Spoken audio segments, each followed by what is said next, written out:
கடவுள் வாழும் கோவிலிலே கற்பூர தீபம், கடவுள் வாழும் மாடத்திலே புகாரி ராகம். பாட்டணும் பாட்டுற பரதேசி நாய எழுதினது மொக்க மொக்க மொக்க கவிதை. நீங்கள் வந்து கவிஞர் கண்ணதாசன் நினைப்பாங்க. உன் மூஞ்சிக்கு பாட்டு ஒன்று தான்டா கேடு. எத்தனை செருப்படி வாங்கினேன் மச்சி? பேசாமல் மச்சி, நானே பெரிய அவமானத்தில் உட்காந்துருக்கேன். நான் எப்படியாவது அவளை கரெக்ட் பண்ணணும்னு நானே யோசிச்சுக்கிட்டு இருக்கேன். ஆமாம், ஒரு பெரிய செம்மணி கணேசர் அப்படியே கரெக்ட் பண்ணி தள்ளிட்டாரு. எழுதுனது மொக்க கவிதை, அது எனக்கே பிடிக்கல. அது எப்பறம் ஒரு பொம்பளை பிள்ளைக்கு பிடிக்கும்? உன் மூஞ்சிக்கு இந்த சட்டி பனியனு உனக்கு பிச்சை கவிதான லாய்க்கு. நீ அவமானப்படுத்திட்டா பாடுறா. உன் முன்னாடி அதே பிள்ளை நான் கரெக்ட் பண்ணி கல்யாணம் பண்ணி பிள்ளையை பெற்று காட்டலை. நான் யாருன்னு காட்டுறேன்டா. நானும் பார்க்க தாண்டா போகிறேன். நீ கல்யாணம் பண்ணி பனிக்குட்டியாக பெற்று போட்டு அது உன் மூஞ்சிலே மூத்தர் அடிக்க போகிறதா? பன்னிக்குட்டிக்கு பிறந்தவனே மூஞ்சிய பாரு. வாழ்க்கை என்னும் ஓடம் வணங்கி என்ற பாடம், என்ன செய்ய போவதுன்னு தெரியல. என்னடா பப்பு சோகமாக பாட்டு பாடிட்டு வர்ற? அதை ஏமா கேட்குற? உன் பையனை ஒரு பொண்ணு வேணான்ட்டாமா. அதாம்மா இந்த வெளியே வந்துக்கிட்டு இருக்கேன். என்ன பண்ணணும்னு தெரியாமல் விழிச்சிட்டு இருக்கேம்மா. ஏண்டா படிக்கிற வேலையை விட்டு போட்டு என்னடா லவ் கிவ்னு தெரிஞ்சிட்டு இருக்க? நீ உங்கள் அப்பனை விட மோசமாக இருக்கடா. யாரு நம்ம? எங்கள் அப்பனா இப்படியா தெரிஞ்சுக்கிட்டே என்னைய மாதிரியே? விடுமா விடுமா, எனத்தோட தானே செய்கிறேன். ஒழுங்கா இந்த லவ் கிவெல்லாம் தூக்கி போட்டுட்டு ஒழுங்காக படித்து வாழ்க்கையில் முன்னேறதுக்கான வழியை பாரு.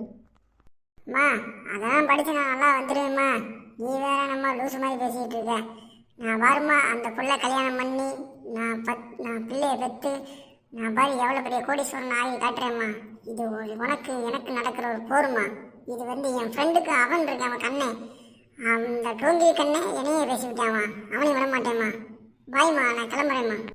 டேய் பப்பு போகாதடா, நில்லுடா, அம்மா சொல்கிறது கேளுடா.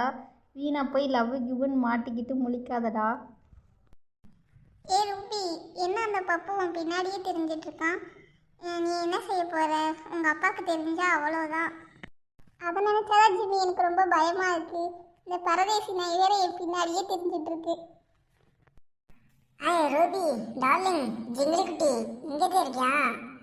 என்ன ஜிங்கிலி குட்டி, நான் என்ன செஞ்சாலும் எனக்கு கண்டுக்க மாட்டேன். என்ன நீ என்ன எதை பார்த்தா உனக்கு பிடிக்கவே இல்லை? நீ சட்டி பணியை பார்த்தா பிடிக்கலையா? உடனே சொல்லு, நான் போய் மாற்றிட்டு வந்துடுறேன். அவளுக்கு தான் ஒன்று பிடிக்கலன்னு சொல்கிறாள், அப்புறம் ஏன்டா அவள் பின்னாடியே தெரிஞ்சிட்டு இருக்க? நீ படிக்கிற வேலையை பாருடா. ஏ பசுமாடு, நீ இருக்க வேண்டிய தாண்டி தான் எனக்கு லவ்வே சட்ட மாட்டேது. உன்னை வெட்டணும் முடியும். வெட்டுறதுக்கு நான் என்ன வாழை மரமாடா? இங்கே கொஞ்சம் பக்கத்தில் வாடி. நீ வாழை மரமா தென்னை மரமா நான் காட்டுறேன்டி. மூஞ்சியை பாரு, நல்ல முள்ளமன்றி மாதிரி ஒரு மூஞ்சியை வச்சுக்கிட்டு கண்ணை பாரு, எங்கிட்ட கோலத்துக்கு புள்ளி வச்ச மாதிரி இருக்கும் கண்ணு. ஒழுங்கு மரியாதையே ஓடி போயிரு. எங்கள் அப்பாவுக்கு ஃபோன் பண்ணேன், வந்து உன்னைய புதைச்சிருவாரு. அது புதைச்சிடுவீங்களா? புதைக்க நான் போனோமா? இங்கே புதைச்ச பாரு, புதைச்சாவே நான் அப்படியே எந்திரிச்சு வருவேண்டி. அப்படிப்பட்ட ஆள்னாலாம் உலகத்திலே மிகப்பெரிய கேடு. கேட்டு பாரு கொஞ்சம் ஊரில் போய். நாங்கள் எந்திரிச்சு வராது இடமே கிடையாது. போதும் போதும், 2 பேரும் சண்டையை நிப்பாட்டுங்க. பேசாம நீங்க 2 பேரும் கல்யாணம் பண்ணிக்கோங்க. உங்க 2 பேருக்கு தான் காம்பினேஷன் கரெக்டா இருக்கும். என்னது, இந்த பன்னிக்குட்டியை நான் கல்யாணம் பண்ணணுமா? ஐயோ வேண்டாம் சாமி, நான் போறேன். ஏய் ஈடி, நானும் வர்றேன். அடியே துபாக்கூர் பாட்டிங்களா, என்னே வேண்டு போறீங்களா? இருங்கடி, நான் போய் படித்து ஒரு நல்ல நிலைமைக்கு வந்து உங்களோட நான் சூப்பர் ஃபிகரை விசால் பண்ணல. நான் யாரும் காட்டுறேன்டி. என் பேர் பப்பு கிடையாது.